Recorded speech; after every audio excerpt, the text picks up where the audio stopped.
अर्जुन के जीतने में एक ही रोड़ा है, एक ही व्यक्ति है जिससे माधव को भी लगता है कि ये शक्तिशाली रहा तो मेरा दोस्त, मेरा भाई युद्ध हार सकता है। भगवान ने उसे कितने प्रेम से टैकल किया है। राजनेताओं को सीखना चाहिए, कृष्ण से कूटनीति सीखनी चाहिए। जब संधि फेल हो गई और युद्ध लेकर माधव लौटे तो विदुर के घर पर सुबह ही सुबह कुछ मेहमान आए, कृष्ण से मिलने आए। हम भी कहीं ठहरते हैं तो नगर के लोग मिलने आ जाते हैं, महत्वपूर्ण लोग मिलने आते हैं कि कुमार विश्वास है तो हम सब कवियों से मिलने लोग आते हैं। तो विदुर के द्वारपाल ने कहा कि अंगराज कर्ण आए हैं। विदुर ने पूछा कि क्या मुझसे मिलना चाहते हैं? उनसे कहिए राज्यसभा में मिले, अब मैं अपने अतिथि के साथ व्यस्त हूं। और अतिथि भी कौन? माखन चोर। द्वारपाल ने कहा जी नहीं, वो आपसे मिलना नहीं चाहते, वो आपके अतिथि से मिलना चाहते हैं। कृष्ण ने कहा उन्हें आदरपूर्वक अंदर लेकर आओ। कर्ण आए, कर्ण ने प्रणाम किया। युद्ध में दुर्योधन की पराजय हुई हो चाहे कुछ भी हुई हो, महाभारत के जिन चरित्रों में से एक चरित्र पर मैं अंदर तक फिदा हूं, उनमें से एक कर्ण भी है। क्या योद्धा है, क्या अद्भुत। हाँ, कृष्ण मुस्कुराए। कर्ण के चेहरे पर दुख और पश्चाताप का भाव था। कर्ण ने हाथ जोड़कर कहा माधव, मैं कल राज्यसभा में आपके साथ हुई बदतमीजी के लिए अपने मित्र दुर्योधन की ओर से आपसे क्षमा मांगने आया हूं। भगवान ने कहा ईश्वर तुम जैसा मित्र सबको दे जो इतने बड़े अपराध के बाद भी क्षमा मांगने के लिए आ जाता है। सब मित्र सबको मिले। कर्ण ने कहा कि अगर आप मुझे थोड़ा सा भी माधव प्रेम करते हैं तो मेरे मित्र को क्षमा कर दीजिए। उसने गलती की, उसे दूत के साथ ये व्यवहार नहीं करना चाहिए था और आप जैसे दूत के साथ तो सोचना भी नहीं चाहिए था। भगवान ने कहा मैं उसे माफ कर दूंगा, लेकिन एक शर्त है कर्ण। अंगराज ने कहा कि इसी क्षण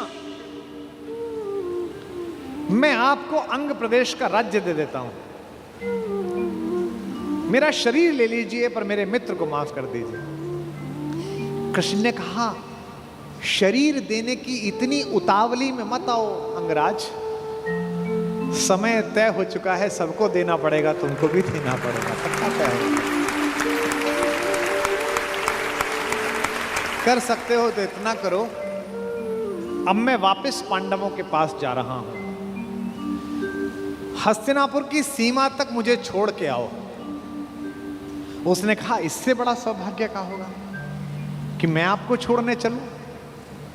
आइए मेरे रथ में बैठिए। कृष्ण ने कहा कि ठीक है, मैं तुम्हारे रथ में बैठ जाता हूं। आपकी कार में कोई बहुत बड़ा आदमी बैठने लगे तो कभी भी ड्राइवर से गाड़ी मत चलवाना। ड्राइवर से कहना तू नीचे उतर, सवार बहुत बड़ा है, अब ड्राइव मैं करूंगा, गाड़ी खुद चलाना सदा।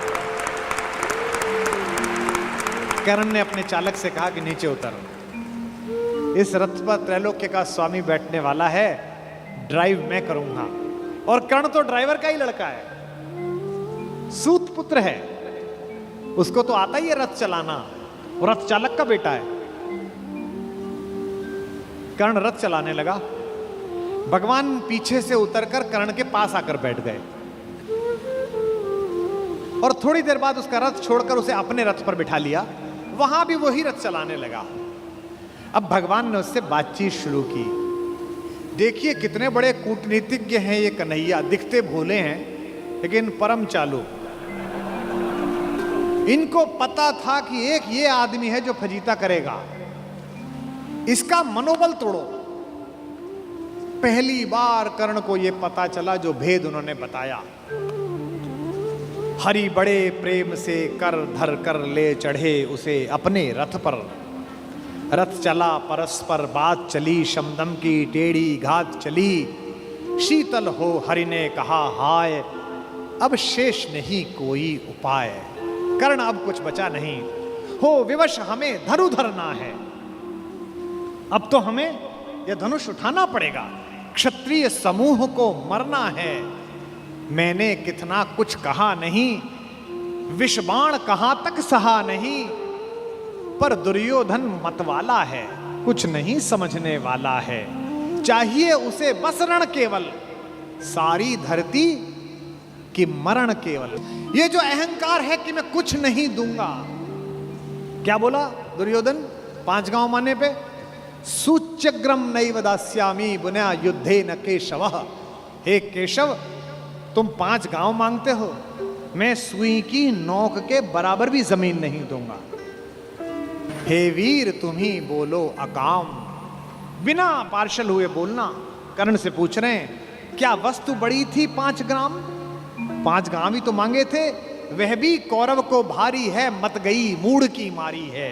दुर्योधन को बोधूं कैसे, इस रण को अवरोधूं कैसे? सोचो क्या दृश्य विकट होगा रण में जब काल प्रकट होगा। बाहर शोणित की तप्त धार, भीतर विधवाओं की पुकार। निशस्त्र विशस्त्र बिल्लाएंगे, बच्चे अनाथ हो जाएंगे। चिंता में क्या और करूं, शांति को छिपा किस ओट धरूं। सब राह बंद मेरे जाने, अब पासा फेंका। पहले तो माहौल बनाया कि तुम सब मरोगे बेटा, तू भी मरेगा और तेरा यार भी। एक तरीका है बचने का, सब राह बंद मेरे जाने। अहां एक बात है यदि तू माने, देखो कैसे फुसला रहे हैं, तो शांति नहीं जल सकती है, समरागनी अभी टल सकती है। पा तुझे धन्य है दुर्योधन, तू एकमात्र उसका जीवन, तेरे बल की है आस उसे, तुझसे जय का विश्वास उजे। तू संग ने उसका छोड़ेगा, वह क्यों रण से मुंह मोड़ेगा। जब तक तू उसके साथ है वो लड़ाई नहीं छोड़ सकता। बस ऐसा कर, तू उसे छोड़ दे। क्यों? क्या अघटनीय घटना कराल। एक बात बताऊं तुझे कर्ण, एक बड़ी कराल घटना इस खानदान में हो गई है, तुझे पता नहीं है। तू प्रता कुक्षिका, प्रथा मतलब कुंती, तू कुंती कोख का प्रथम लाल। तू कुंती का पहला बेटा है। ये पहली बार कर्ण को स्वयं भगवान श्री कृष्ण ने बताया है, सबसे पहली बार। अच्छा, ये बात पहले भी बता सकते थे कभी, कर्ण तो रोज मिलता था। जब 14 साल का वनवास था तब बता देते, नहीं। अगर तुरुप का इक्का आ जाए तो शुरू में मत फेंको, बचा के रखो, फाइनल टेबल पे काम आएगा। अब कर्ण को बता रहे हैं कि तू तो कुंती का लड़का है, पनसूत अनादर सहता है, कौरव के दल में रहता है, किस्मत के फेरे में पड़कर का प्रेम सदा बसा दुश्मन के घर, निज बंधु मानता है पर को कहता है शत्रु सहोदर को। पर इसमें दोष न तेरा है, तेरा कोई दोष नहीं है। अब कहा मान इतना मेरा, अब इतनी मान, चल होकर संग अभी मेरे, जहां 5 भ्राता तेरे। कहते हैं एक काम कर, अब मेरे रथ पे से उतरी मत, अब मैं हाँक रहा हूं और सीधा वहीं जाकर रुकेगा जहां तेरे 5 भाई हैं। जिसको जिंदगी में किसी ने भाई नहीं कहा, जो मां की एक पुकार के लिए जीवन भर तरसा है, उसको जिंदगी का सबसे बड़ा प्रलोभन दे रहा है हमारा कान्हा। क्या कह रहा है? बिछुड़े भाई मिल जाएंगे, सब मिलकर मोद मनाएंगे। कुंती का त्यों ही परम तने ज्येष्ठ, बल बुद्धिशील में परम श्रेष्ठ। और क्या करेगा? पद त्राण भीम पहनाएगा, भीम तेरे को चप्पल पहनाएगा। कैसे कैसे लालच है, कैबिनेट मिलेगी,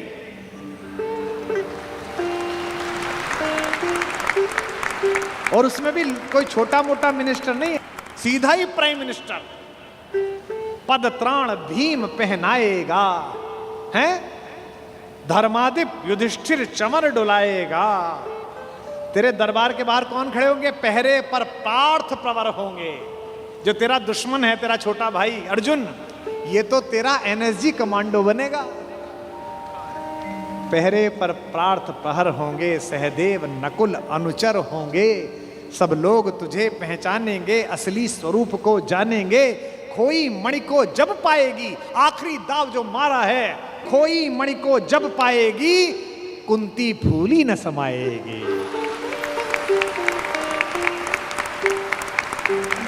क्या लालच है, क्या लालच है। आहा हा हा। कुरुराज स्वयं झुक जाएगा, संसार बड़े सुख में होगा। कोई न कहीं दुख में होगा। सब गीत खुशी के गाएंगे, तेरा सौभाग्य मनाएंगे। और आखिरी में ऐसी बात कहता है, और कौन दुनिया को जो देता है वो भीख मांग रहा है। मेरे कन्हैया को पृथ्वी की आग टालने के लिए भीख मांगनी पड़ी। कुरुराज समर्पण करता हूं, पूरा राज्य कुरुराज समर्पण करता हूं, साम्राज्य समर्पण करता हूं, यश मुकुट मान सिंहासन ले, बस एक भीख मुझको दे दे। कौरव का तज रण शोक सखे, भूखा भावी हर शोक सखे। ये तो कन्हैया हैं जो इतनी स्ट्रेटेजी अपनाते हैं। किस लिए? देखो, ये बड़ा गहरा गणित है, इसको समझो। इस दाव को चलने में कृष्ण का कोई नुकसान नहीं है। अगर कर्ण इधर आ जाता तो महाभारत समाप्त हो जाती। और एक ऐसा योद्धा जो सुबह दोपहर शाम इसी बात की कसम खाता था कि अर्जुन को मारना है, इन पांडवों को मारना है, इसके कलेजे में ये बात डाल दो कि ये तेरे भाई हैं, तो जब युद्ध लड़ेगा तो थोड़ा तो हाथ कांपेगा, थोड़ा तो दिल के अंदर कुछ धुक धुक पैदा होगी। शत्रु की मानसिकता को कमजोर करना, शत्रु की मानसिकता पर प्रहार करना, यह काम है। लेकिन कृष्ण की इस कथा में थोड़ा स्मरण कर्ण का भी कर लो कि उस जैसा कोई आदमी भी पैदा नहीं हुआ जो इतनी सारी चीजों को ठुकरा दे और खुल के कह दे, ए ऋणी कर्ण का रोम रोम, जानते सत्य यह सूर्य सोम, तन मन दुर्योधन का है, यह जीवन दुर्योधन का है। और दो पंक्ति जो कही है कर्ण ने, मैं उसकी दृढ़ता को और उसके समर्पण को प्रणाम करता हूं। सुरपुर से भी मुख मोड़ूंगा, केशव मैं उसे न छोड़ूंगा।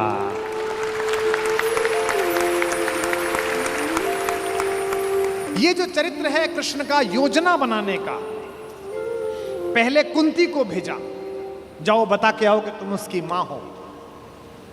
मां ने कहा कि तू वापस आ जा, तो उसने एक वरदान दिया मां को। मां ने कहा, अभिलाष लिए तो बहुत बड़ी आई थी, पर आस नहीं अपने बल्कि लाई थी। था एक भरोसा यही कि तू दानी है, अपनी अमोघ करुणा का बड़ा अभिमानी है। उसने भी कहा, मां मैं तुझे वचन देता हूं कि तेरे 5 बेटे जीवित रहेंगे।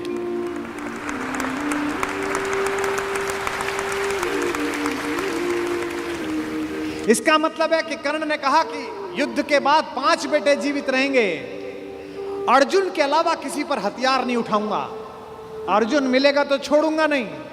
अर्जुन मर गया तो युद्ध समाप्त करवा दूंगा, तब भी तेरे 5 बेटे जिंदा रहेंगे। खुलकर कहूंगा ये मेरी मां है। और अगर अर्जुन का दाव चल गया मां, तो तुझे पता और मुझे पता कि हम मां बेटे हैं, तेरे 5 बेटे जिंदा रहेंगे। जा मां, मैं तुझे वरदान देता हूं। तू दान दान रही किंतु क्यों माता, पुत्र ही रहेगा सदा जगत में दाता। मैं ही देता रहूंगा। दुनिया तो उससे सदा सभी कुछ लेगी, पर क्या माता भी उसे कभी कुछ देगी। मैं एक कर्ण अतएव मांग लेता हूं, बदले में तुझको 4 कर्ण देता हूं। छोड़ूंगा मैं तो कभी नहीं अर्जुन को, तोड़ूंगा कैसे स्वयं पुरातन प्रण को, पर अन्य पांडवों पर मैं कृपा करूंगा, पाकर भी उनका जीवन नहीं हरूंगा। और जिन्होंने महाभारत पढ़ी है उन्हें पता है कि जब कर्ण सेनापति बना, उस दिन उसने 4 पांडवों को 5 बार पकड़ के छोड़ दिया। भीम तो उसके रथ के आगे आके नृत्य करने लगा, गुस्से में रोता हुआ कि मुझे अपमानित करके छोड़ता है, मैं क्षत्रिय हूं, मेरा वध कर मुझे मार दे। और गालियां बकने लगा, तू सूत का पुत्र है, तुझे क्या पता कैसे लड़ा जाता है। भीम के रथ को तोड़ दिया अपने तीरों से कर्ण ने। उसी कर्ण को इन्होंने, जो पीछे खड़े मुस्कुरा रहे हैं, बिना शस्त्र के मरवा दिया। उसके हाथ में कोई धनुष नहीं और मरवा दिया। अर्जुन से कहा, मार, अभी मार। आपको लग सकता है कि ऐसा क्यों हो गया? यही कृष्ण हैं जो कूटनीति को इस प्रकार नियोजित करते हैं कि उसका तर्क भी साथ साथ देते हैं। रश्मिरथी में मेरे पिता में मेरे बाबा हमारे खानदान के बड़े दिनकर कहते हैं कि विपद में कर्ण को यो ग्रस्त पाकर सराशनहीन अस्तव्यस्त पाकर जगाकर पार्थ को भगवान बोले, खड़ा क्या देखता है मौन भोले। सराशन तान, बस यही अवसर यही है, तान मार इसको, घड़ी फिर और मिलने की नहीं है। विषख कोई बाण, बाण कोई गले के पार कर दे, अभी ही शत्रु का संहार कर दे। क्या कह रहे हैं कृष्ण? सोचो क्या कह रहे हैं। धर्म की धुरी लाने वाले, जिन्होंने पैदा होने से पहले यह कहा था कि भैया जब जब धर्म की हानि होगी तब तब मैं आऊंगा। यदा यदा ही धर्मस्य ग्लानिर्भवति भारत अभ्युत्थानम अधर्मस्य तदात्मानम सृजाम्य। हम धर्म की स्थापना के लिए आए हैं और निहत्ते को कह रहे हैं मार मार मार। ये क्या है? ये अधर्म है कि धर्म है? अब मैं तर्क दे रहा हूं कृष्ण की ओर से, जो कृष्ण ने उस समय तर्क दिए होंगे। कहते हैं श्रवण कर विश्व गुरु की देशना यह, विजय के हेतु आतुर ऐशना यह। सहम उठा जरा कुछ पार्थ का मन, विनय में ही मगर बोला अकिंचन। नरोचित किंतु क्या यह कर्म होगा, मलिन इससे नहीं क्या धर्म होगा। हंसे केशव वृथा हट ठानता है, अभी तू धर्म को क्या जानता है। कहूं जो पाल उसको धर्म है ये, मैं जो कह रहा हूं वो कर। हनन कर शत्रु का सत्कर्म है ये। क्रिया को छोड़ चिंतन में फंसेगा, उलटकर काल तुझको ही गसेगा। ये जो हमको सिखाते हैं कि हम दूसरे की सीमाओं का अतिक्रमण करके घर में जाके ना मार के आए, इनको पूछो कि जिस समय हिंदुस्तान के चौराहों पर बम फटते थे, इनको पूछो कि जम्मू कश्मीर में जाते हुए हमारे सीआरपीएफ के जवानों के मुंह पर मतदान के समय जाते हुए ये लफंगे चांटे मारते थे।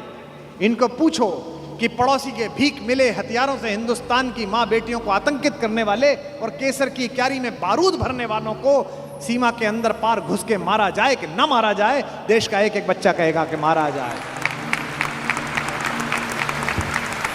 नहीं जब पार्थ को देखा सुधरते, हृदय में धर्म का टुक ध्यान धरते, समय के योग्य धीरज को संजोकर कहा राधे ने गंभीर होकर। अब कर्ण बोला, हर पापी, हर अनाचारी, हर दुष्ट जिसने दुष्टता में साथ दिया है वो ज्ञान देने लगता है। भूल गया अर्जुन के कौन ज्ञान दे रहा है। अर्जुन के अंदर भक्ति, मनुष्यता, भावना सब पैदा हो गई। नरोचित धर्म का कुछ काम तो लो, बहुत खेले जरा विश्राम तो लो। फंसे रथ चक्र को जब तक निकालूं, धनुष धारण करूं, प्रहरण संभालूं। रुको तब तक चलाना बाण फिर तुम, हरण करना कर सको यदि प्राण तुम। नहीं अर्जुन शरण में मांगता हूं, समर्थित धर्म से रण मांगता हूं। कर्ण कहता है कि धर्म से युद्ध करो। कृष्ण मुस्कुराए कि बेटा अब फंसा के, अब मैं तुझे धर्म समझाता हूं, है ना। उपस्थित देख हो न्यायार्थ हरि को, निहारा पार्थ ने हो खिन्न हरि को। अर्जुन का तो सॉफ्टवेयर हैंग हो गया। इसे मारूं कि ये जो कह रहा है धर्म वो पालूं। और जब सॉफ्टवेयर हैंग हो जाए तो क्या करना चाहिए? जब तुझसे ना सुलझे तेरे उलझे हुए धंधे, भगवान के इंसाफ पर सब छोड़ दे बंदे। खुद ही तेरी मुश्किल को वो आसान करेगा, जो तू नहीं कर पाया वो भगवान करेगा। उपस्थित देख यो न्यायार्थ हरि को, निहारा पार्थ ने हो खिन्न हरि को। मगर भगवान किंचित भी न डोले। अभी तक तो हंस रहे थे, मुस्कुरा रहे थे, करते मार। जैसे ही कर्ण ने धर्म बोला, भगवान के अंदर से आग निकली। कुपित हो वज्र सी यह बात बोले, प्रलापी ओ उजागर धर्म वाले, बड़ी निष्ठा बड़े सत्कर्म वाले। मरा अन्याय से अभिमन्यु जिस दिन, कहां पर सो रहा था धर्म उस दिन।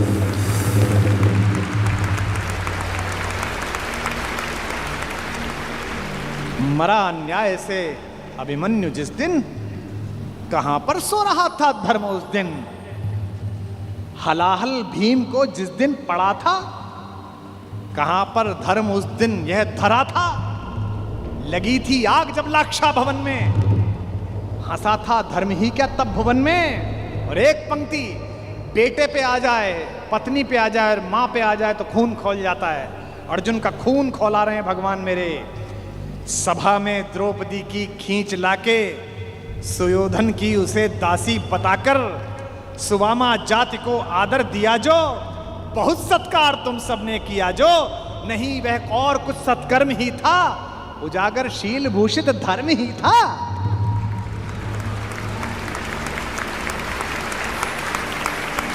जिस दिन एक रजस्वला बेबस महिला को बाल से खींचकर तेरे दोस्त का नीच छोटा भाई लाया था, और तेरे उस तथाकथित मित्र ने अपनी जंघा पर हाथ मारा था कि यहां बैठेगी, उसी दिन तय हो गया था कि इस जंघा पर धर्म युद्ध के खिलाफ चोट पड़ेगी। जो युद्ध जानते हैं वो सब जानते हैं, जुए में हार कर धन धाम जिस दिन, हुए पांडव यति नष्काम जिस दिन, चले वनवास को तब धर्म था वह, शकुनियों का नहीं अपकर्म था वह। और कोई अपकर्म नहीं होता। कटी से नीचे प्रहार करना अधर्म है, लेकिन दुर्योधन की जंघा तोड़ी भीम ने, कोई नहीं। ये जो रणनीतिकार कृष्ण है। खांडव दहन हुआ, आप सबको पता है, आग लग गई, आग बुझी नहीं, इंद्र से भी नहीं बुझी। तो इंद्र ने अपने बेटे से कहा, अर्जुन से कहा कि भाई बुझा। सर्पों ने कहा कि बुझा। अर्जुन ने बादलों में तीर मारा और बादल बरसे। जब पुरुषार्थ आ जाता है तो तीर आदमी ऐसे ही मारता है, कभी बादल में मारता है, कभी जमीन में मारता है। पिता में भीष्म जब पड़े हुए थे शरशैया पर, उनके मुंह से निकला पानी। कोई सोने के मटका लाया, कोई चांदी के मटके लाए। उन्हें अर्जुन की तरफ देखा कि पड़पोते पानी। अर्जुन ने तीर मारा पृथ्वी पे। कुरुक्षेत्र चले जाइए, आज भी आपको मिल जाएगी वो नदी जहां जमीन का स्तर तक, वहां तक तीर गया। और साइंस देखिए तीर की, ड्रिलिंग देखिए कि उतनी ही तेजी से गया और धार उतनी ही आई जो पिता में भीष्म के होठों तक आई। आज भी अर्जुन के तीर से निकली हुई इस नदी को हमारे उत्तर भारत में बाण गंगा कहा जाता है। कभी दर्शन करके आइए उस नदी।